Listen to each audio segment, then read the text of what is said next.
Hello, beautiful women. I am out walking and it's probably 52 degrees. It's cold. I've got 2 sweaters on and a beanie with some rags stuffed up into the beanie to cover my ears.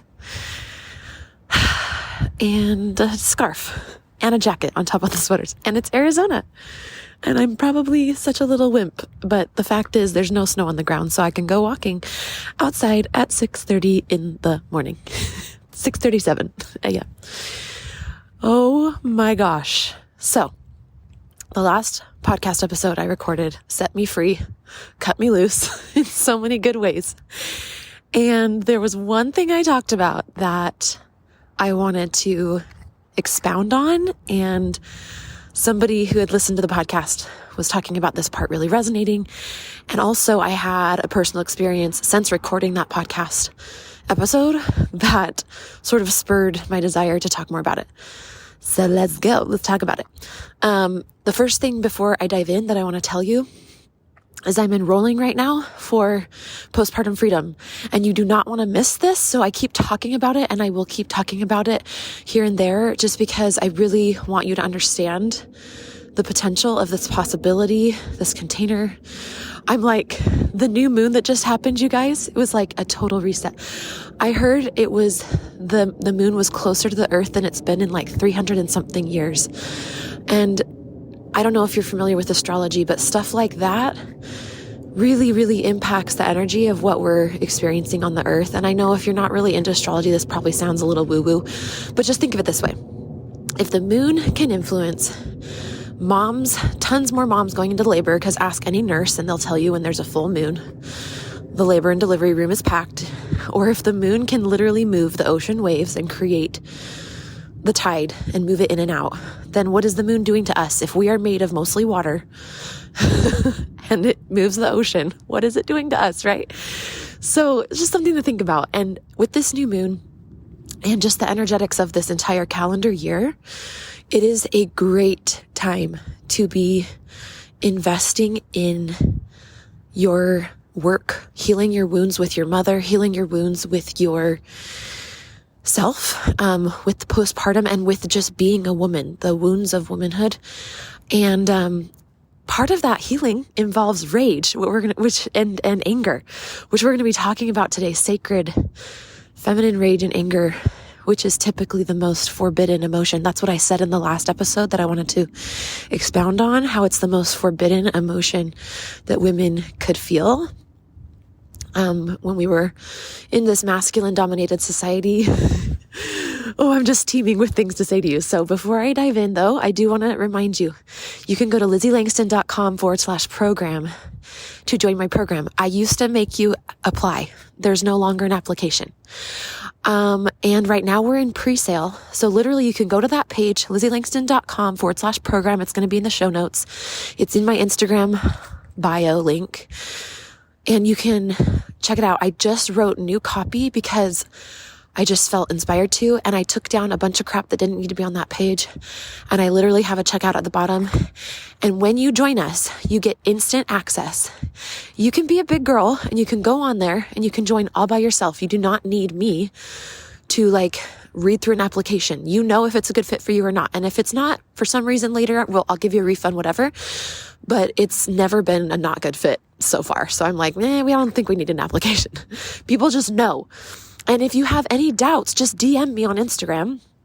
I'm at Lizzie, LIZZIE.postpartumcoach, and ask me your questions. We can voice message back and forth. I just hopped on the phone with somebody for 15, 20 minutes, whatever. So I'm open to being here, but mostly I'm leaving it to you to feel and decide if it's right for you. If you want to know more about Postpartum Freedom, like I said, the program page, it's the links in the show notes, LizzieLangston.com/program. I'll say it one more time. And then also you can go to my Instagram, check that out. And the podcast, I talk about it. So you have lots of ways to kind of just search it out and see if it feels good in your body. I am so pumped. I'm going to be posting testimonials to Instagram this week from the last couple cohorts. These women are insanely powerful, potent, amazing, gone through such cool transformations.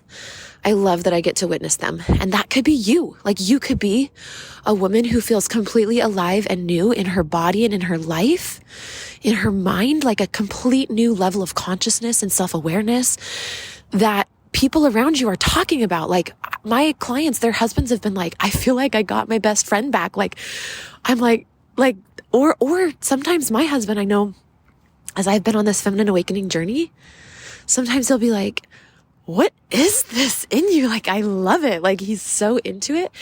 And it's like this wild woman. It's the wild woman. So that's what I'm going to tell you.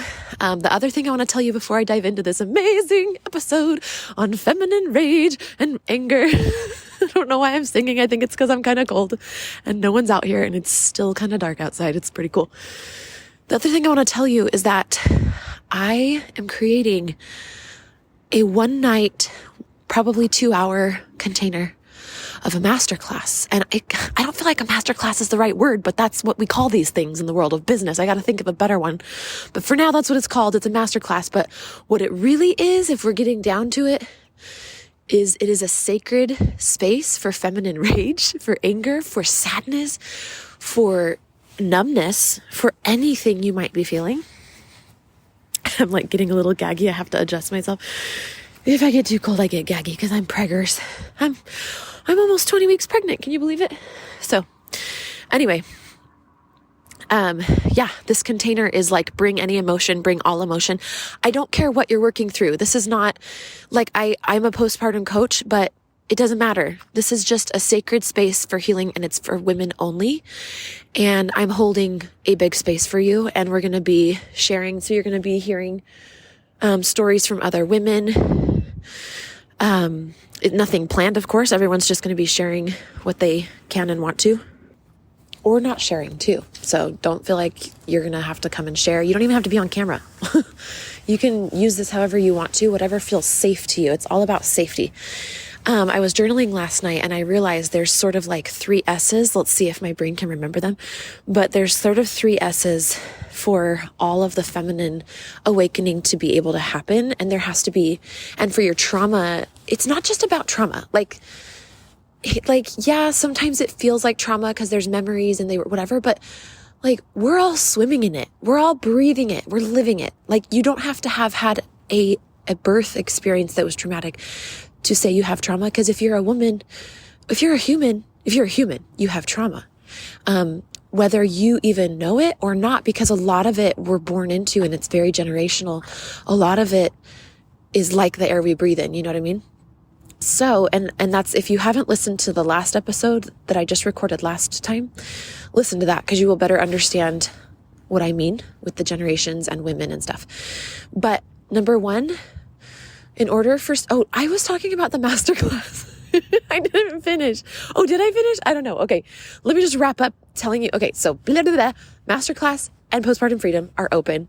Please come join us. If you join the masterclass, I'm giving you $89 off of your tuition into Postpartum Freedom. And we're in pre-sale right now. So instead of $2,000, it's $888. Do you know how much money you're saving? I don't know how much because I suck at math, but it's probably like $1,600. It's insane.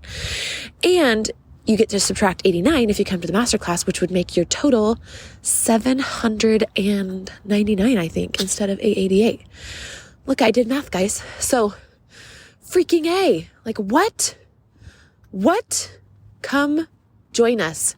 Register for the masterclass at the link in my bio. It's also in the show notes here. And then get yourself in Postpartum Freedom before February 1st, because that's when the price goes up. The masterclass is January 29th. So I give you a couple days before February 1st to make your decision, get in with the lowest price possible, and you get instant access. That's what I wanted to tell you. That's the last thing. You get instant access and lifetime access. And then I'll have a graduate group for you to go into after our 12 weeks are over, and you'll have these high caliber ladies to continue surrounding yourself with, and the curriculum as you continue your healing, and I'll be popping in every now and then. So you're going to be so taken care of. I love you. All right. So in order for you to have your feminine awakening and which some of that requires, some coaching and processing trauma, crying, whatever, but sometimes it's not like that. Sometimes it's very powerful and strong. It's not always like, come heal with me. Sometimes it's like, I am hella pissed and I don't even know why. I'm learning about patriarchy and I'm learning about what my ancestors went through and I'm learning about the secret of the burning times that nobody told me all these years. And I'm starting to see institutionalized religion and, all these things different ways. And I'm angry and I don't know who I trust anymore. And I just need a space to talk about it. So it can look like that too. It can also look sad. It can look devastating. It can look grief heavy. But here are the 3 S's that kind of are requirements for this stuff to be happening in a woman. Number 1, stability, which is actually the first focus of my program, Postpartum Freedom, my curriculum. You cannot delve deep and have this big, huge, ground-shaking, earth-shattering, in the best way, awakening if you don't have some sort of stability. I mean, you can, but it will knock you off your rocker and kind of probably make you go a little crazy. And we probably all know somebody who's in that camp. So what I work on in my program is we're gaining real stability. Now, don't be afraid. I don't want to make anyone afraid. You have power inside of you, and there's nothing you can do about it.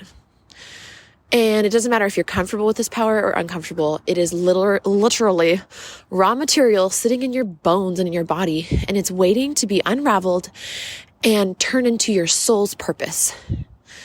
And the path there's nothing you can do about the path that you were meant to live.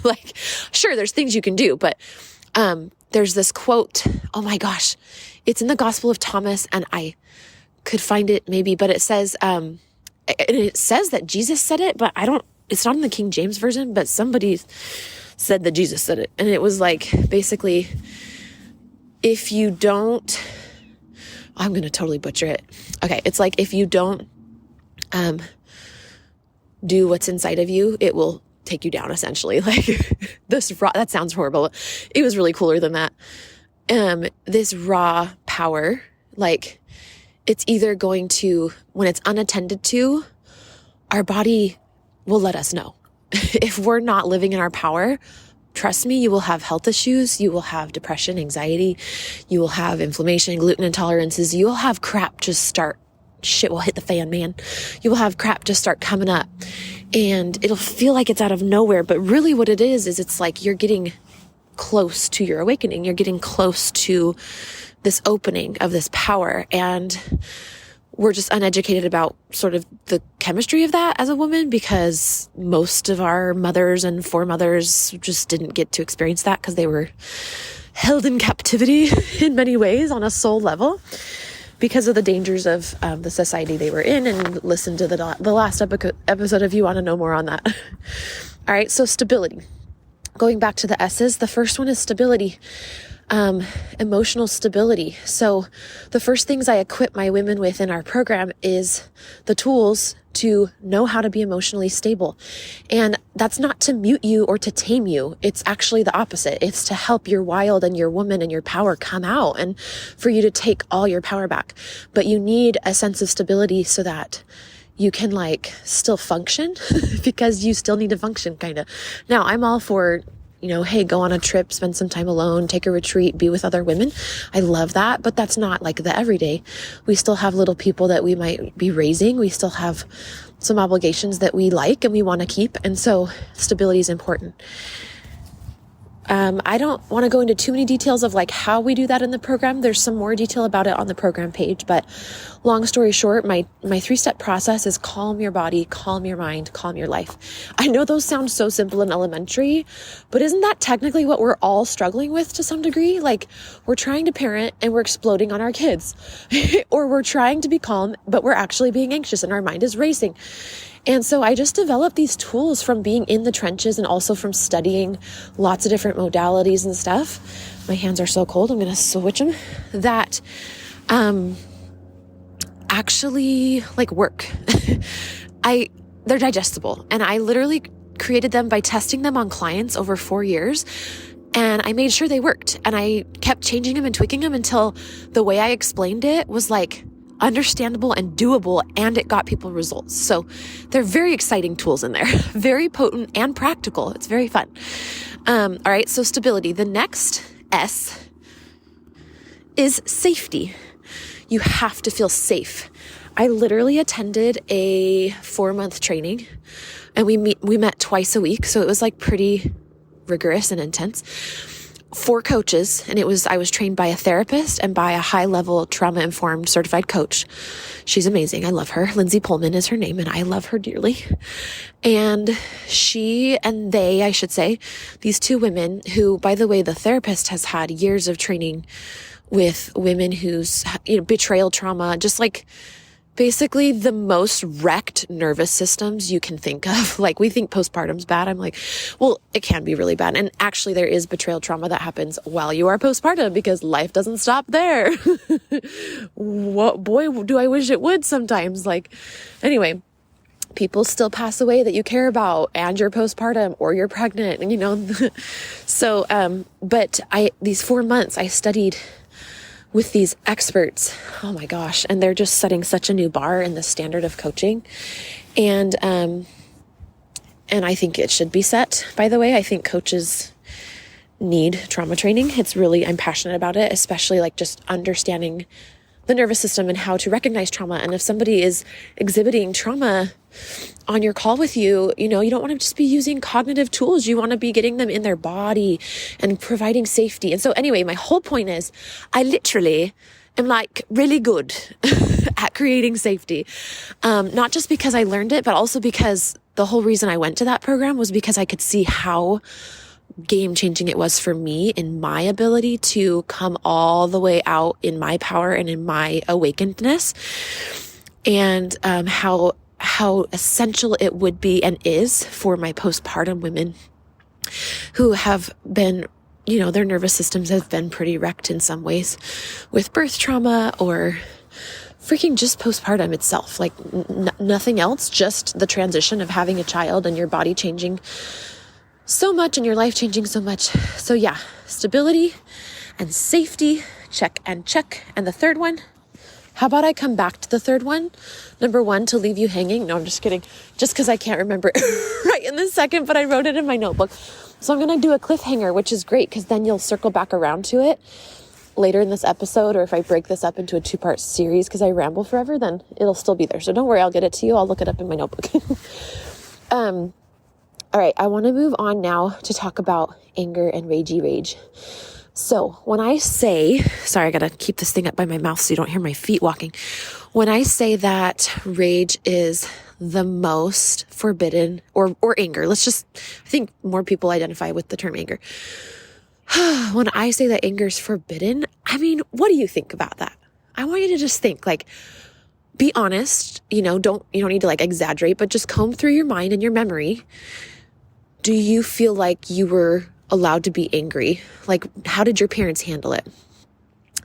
And parents aren't our world. And, however your parents did handle it isn't how it has to be for you forever. And we love our parents, and we don't need to be my parents didn't do this and therefore I suck and I'm wrecked and it's so much extra work. It's yeah, welcome to life. I did that story for a while, but then I was everybody, your parents had parents that sucked in a lot of ways. It's just part of the deal. It's part of the limitation game that we like to put ourselves through in order to become powerful all over again. It's very, really fun. So, I know in my family, there's 4 boys and 2 girls growing up. And this could just be in my head. I want to take credit for that, but it's not my parent. Okay. When I talk about anything from childhood, by the way, any of us, we're not actually talking about our family, our parents. We're talking about systems that have been in existence since before our families even existed. And these systems tip the balance a certain way for certain reasons, probably to create safety for the people that were in power. So if we look at history, the people that were in power were always men for a long, long time. Now, in some cultures, that was not the case. And there are rare cases where women, I'm Joan of Arc, anyone? But, where women were incredible and stepped up and were very powerful. And unfortunately, there's so many records that just weren't kept. And so there could have been way more than we even know. But in general, men were the record keepers. Some feminists like to be that's why it's called his story, history. Get it? Because it's his story. And so there's this term called her story, which is the opposite, exploring the way that women have contributed to history. And anyway, I digress. But anger in my household, I felt like, and I wonder if this is similar for you guys, that just, the girls were, it was even like parents were more outraged when the girls were angry, and they were more shocked, and it was just more forbidden. It was like, don't you dare, like, put that away. Whereas brothers like punched holes in the walls or whatever the heck brothers do. And, it like, yeah, they were in trouble, but what are you going to do? There's a hole in the wall. So, man, I want a punching bag. I want one. I want to get better at expressing my anger. So anyway, yeah. Think about it. Just think about yourself and your experiences with anger. Okay, let's talk about depressiveness, because this is something that went through my mind this morning. Listen, I have had 3 major depressive episodes. It's not fun to tell people that. It doesn't make me look cool at all. In fact, it's always so embarrassing when I have to like shut down my life, especially this last one, because it wasn't postpartum. So we moved back from Costa Rica. We were in Costa Rica for 7 months, living there as like an adventure and living and working and doing life there. Sold everything. It was real fun. Went there from June 2021 to February 2022. And so February 22, we moved back stateside. My mental health is like slowly declining. I'd been going through a lot of trauma in my inner child. Like, I was awakening. And what I didn't recognize at that time is I had so much anger, and it was righteous anger. Like, and it wasn't anger towards parents. I thought it was at the time. It's anger towards the imbalance, like the system. Okay. If you, Taylor Swift gets this. So if you listen to Taylor Swift Mastermind, if you listen to the bridge, I think it's in the bridge. She's like, I had to do it this way. I had to plan every little move to make you mine, because she's talking to her lover, right? Because she's like, because women, we are a pawn in every lover's like ruthless game. Like, and it's not just about the lover category. It's like the balances have been tipped since before, probably 8 generations ago, since before you and your mother and your grandmother and her grandmother and your great, great, great, great, great, and all them were born, to where, for whatever reasons, the power dynamics ended up that it wasn't safe. It just hasn't been safe for women to be angry. And I don't know who decided that and how it all came about. It's probably a lot more intricate and complex than just one little thought of mine could ever portray. But yeah, anger's been quite forbidden. And with my depression episodes, I have realized looking back that really it was just anger. But I was so anger was so submersed in the depths of the pits of, like, so hidden from the way that we're all raised as women. I mean, generally speaking, that I couldn't even detect it, even if it was there. And sadness and grief is so much more socially acceptable. Isn't it? Think about it. Isn't it?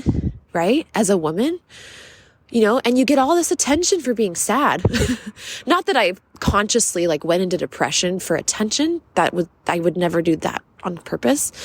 I'm like, that's embarrassing. But at the same time, I do sometimes wonder on a subconscious level if I felt like my inner child or some part of me was like, that was my only option. I can't be loud and angry, so I got to be quiet and withdrawn and try to turn it into grief. But what happened this morning? So, okay, I was explaining this to my daughter because she heard me punching my pillows, because it was like 4 a.m. and she went to bed really early last night because she had a fever. And so she woke up, she was already awake and I knew that, but I woke up and I needed to punch pillows, and I feel so uncomfortable with it every time. That's only happened one other time, by the way, where I had detectable anger. It's new for me. I think it's one of the reasons I'm never going to be depressed again, though, which is great. I have identified that it really often is just anger that I'm not able to even grasp or express. But that doesn't mean that it's comfortable or easy for me at all. And so, it's very new, but, I was laying there and I just knew, it was kind of like when you need to vomit and you're like, well, if I stay here laying in this bed, I'm just going to feel so miserable. So I better just get it over with, right? So I went in to my office, I closed the door, I got my 2 really big, thick pillows, and I just punch. And it was really cool to be able to talk to my daughter about it. I say it was really cool. Like there's a part of me that's like, yes, we're moving the needle forward. Like I'm letting her see anger that's healthy and I'm dealing it with it in a healthy way. And then there was another part of me that was like, what am I doing? Am I ruining everything that my mother ever taught me or anybody ever taught me? I don't know. So it's funny, but anyway, how I was explaining it to her, I had to sit. I was like, let me sit for a minute and think of, because I didn't want to share details and I'm not going to share them here of the situation that happened. It was in my personal life and whatever. But, I was like, in Raya, when her dad gets all the tribes of, what is it? Northumbria? No, I don't know. That's like probably a different movie. He gets all the tribes of the big dragon nation together. And he's really hopeful that this one time they can finally come together and stop fighting over the gem and whatever. And she steps out really bravely and befriends this girl. And, they spend time together, they share a meal together, and then from this place of connection, Raya decides to take her to the cave where the gem is hidden and to show it to her. And that was like extremely vulnerable, but she wanted to and whatever.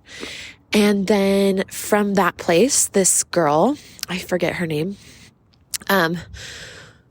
betrays her and sends up a flare to call in her nation's tribe.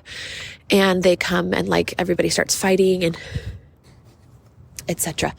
And that moment when she realizes that this girl that she'd placed her trust in was faking it and actually had no intention of trying to understand her or trying to see things her way or even really make a real connection with her or even express sympathy or love or whatever, but was really just there to provoke her and to take advantage of her weakness or her amazing skills or abilities. And something like this happened in my life, and it happened a while ago, and it actually it was one of the factors that, again, because I couldn't reach anger, I mean, I kind of could a little bit, but I think there was so much more than I was able to reach and that I was comfortable with. And so I think this is my soft theory. I do think it's part of it. I went into a depression and I wasn't postpartum and I had to pause with clients and my husband had to get a job. Well, he was going to anyway, but it was oh, now you really need to because I'm not making any money. Yeah, I don't love depression. My ego hates it because it's socially humiliating, but it always transforms me. But I'm starting to be okay, but is it necessary? And I think I'm getting to the bottom of why it happens for me and for many women, especially postpartum, and to do, with these feminine themes that are coming through postpartum. So, anyway, yeah, punched the pillow, felt great. And I explained that to her. And this anger that came up was about this situation that happened months ago. And it was so cool to watch what my body did by itself naturally. That's the thing, is anger is not only is it natural, but it's extremely powerful, which is one of the reasons, this is my hypothesis. I think that might be one of the reasons it's been so outlawed. And so, especially for women, put that, another Taylor Swift song, No One Likes a Mad Woman. Mad Woman, it's from Folklore album. And I believe it's explicit because she says, F you forever. She's talking about the guy that, what's his name? I don't really want to say his name. I don't even care. But the guy that basically tricked her dad into signing away all of her music rights for most of her albums of her whole life that she wrote and whatever. And she's having to re-record them. I don't know if y'all know about that. I'm hoping that some of you do. But yeah, and so Scooter Braun, that's his name. Anyway, so yeah, I think that we are pretty because it's been so many generations of anger being so deeply buried within us. Oh, that's what I was saying is I think the reason it was so outlawed is because it's so powerful. Because it sets us free. That's the thing. When we don't feel the anger we need to about something, it just kind of stays in there and it'll come back up in other ways. But when we can have that righteous anger, I remember, I can think of a couple different clients I've worked with over the years who, back before I was trauma informed and I understood all this, they'd be like angry about what happened in the delivery room. And I actually think I held space quite well for their anger, but some coaches might just want to be like, well, let's look at your thoughts about that. Like, how are you creating your feelings and whatever? But I have the wisdom and experience now to just sit back and be like, let's hear it. Give it to me. Tell me. And I'm not saying it in a patronizing way. I'm like, genuinely, I know the wisdom of the body and the power of a woman's anger being fully, completely expressed. Like, do you fully and completely express your anger when it comes out in appropriate ways, right? You don't have to be punching somebody. I like to punch a pillow. I actually this morning was like, I think I want to get one of those things that hangs down, like in Miss Congeniality, where she's that sexy police officer. Well, she gets sexy later. And she's so cute though. And she punches that thing. What is that thing called? Like one of those bags that is really heavy that you hang in your garage and then you get those gloves on and you boom, boom, boom, boom, boom. See, I don't even know what it's called. The last thing I want to talk about with this is I want you to think about all the ways that you've seen women's anger portrayed in movies. This is just for fun, kicks and giggles, but I was thinking about this morning and I was like, okay, the first one that came to mind is in You've Got Mail, which was a movie made in the 90s. It's on I watch it probably 3 times a year at least. Tom Hanks, Meg Ryan, such a classic. And so in You've Got Mail, I don't want to do any spoilers, but basically this one person is building a big bookstore and she's a small bookstore owner and it's like right around the corner from her store. And he even uses part of her slogan in her store's name. And she's just outraged. And like her livelihood's on the line. And so she goes to the news to try to like make him look bad and get people to try to make his business go away. But like, I'm looking back and she's like, her anger is kind of pitiful. Like, I mean, it is like there was a real opportunity there. Now I love the way the story goes. They end up falling in love. It's cute, but like, she's like, I gotta fight. And she's like dancing in her little bookshop before as the news cars pull up. And she's like, fight. But it's all just cute. It's not real. It's not really she's not actually fierce. She doesn't like get that deep, dark, like rage. And I don't mean dark, like subversive, like she's going to, whatever, but she's, she can't reach that part of her where it just stands up for herself. And I don't know, like, and think about other, ways that or the other thing we see a lot is like, I started watching a little bit of Yellowstone. That show, it's too heavy for me. My husband continued on. I was like, I'm done. But the girl in that show, and I think you do find out more details later as to why she's like this, but she's extremely just so bitter and so manipulative. And she's very like, again, it's the opposite end of the spectrum, but it's still not that healthy expression like of anger. It's take people down all the time because I never actually let my anger out and then let the wound heal. And it's just in my body and it's just like becoming me. So that's the other end of the spectrum. And here's what I want to say to you. I hope this is kind of coming through, but I want you to know that your anger is acceptable to me and your anger is needed. And you in this moment might be like, I don't think I have anger, or this feels a little weird. Like, I don't know, maybe it does, maybe it doesn't. Or maybe you're like, oh my gosh, this feels so good to have permission. Like, oh yeah, I bet there's anger in there somewhere. And whatever the emotions are, right? Because sometimes it can start as sadness and then it can kind of turn into anger.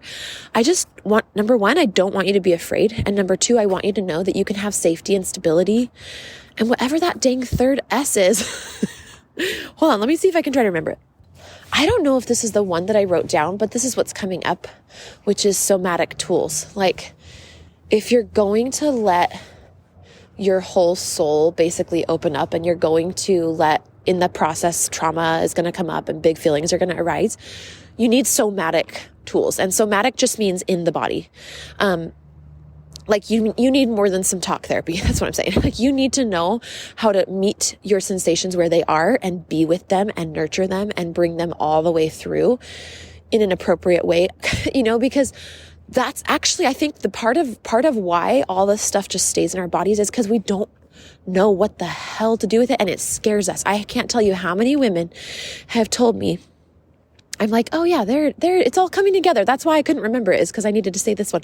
I can't tell you how many women have told me though that they're actually very frozen around, like they know that they have trauma and stuff. And some of you will probably come into my group and you'll be like, I know it's in there, but I'm so scared that it'll make it worse.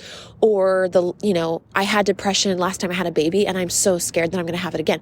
We are pretty paralyzed, and for good reason, I get it, around the big emotions that are in our bodies. But if you have stability, safety, and somatic tools, you can bring them through. You can be like a doula for yourself. And that's essentially what I am for women and what I teach them to be for themselves. So I'm like, it's breakfast time. Apparently my body's like, okay, hiccups, we're hungry, let's go. Which is perfect because I'm ending this episode anyway. I'm going to go get my kids ready for school. All right. I love you guys. LizzieLangston.com/program to join us in Postpartum Freedom. Don't miss the sacred opportunity to get a taste of my coaching style and also get a discount on Postpartum Freedom if you come to the live masterclass. So the link is going to be in the show notes here. It's also in my bio at lizzie.postpartumcoach on Instagram. And those are two really amazing opportunities. I cannot wait to see you there. Like, I literally have already bought a sacred room spray. That sounds so quirky. I was at Sprouts and looking at the essential oils and I was like, no way. There's a sacred room spray and it has like white sage in it, but it's in a liquid form. And I'm so excited about that. And I'm just going to bring out all my potent feminine and we're just going to hold nothing back together in that masterclass. And then of course, if you roll over from that into Postpartum Freedom, the tone will just continue. And remember, you guys, if you join us now, it's only $888 up until February 1st. And if you join this week, there's a bonus. I don't know if you heard on the last episode, I'm actually going to extend this bonus all the way to February 1st. So anybody that joins in the presale pricing is going to be rewarded not only with saving $1,600, but also you're going to get remote coaching with me all the way up until March 1st. So the whole month of February, you'll not only have the curriculum, but you'll have access to me. Isn't that insane? That's going to be so cool. And we're going to build up such a relationship. So by the time the live group coaching calls start happening March 1st, like that week, you're just going to be running, girl. You're just going to be running. It's going to, I'm going to set you on fire. So let's do it. Come to the masterclass and then join Postpartum Freedom if you feel called. And we'll talk to you guys in the next episode. I love you. Get angry, but punch a pillow. Okay. Talk to you soon. Bye.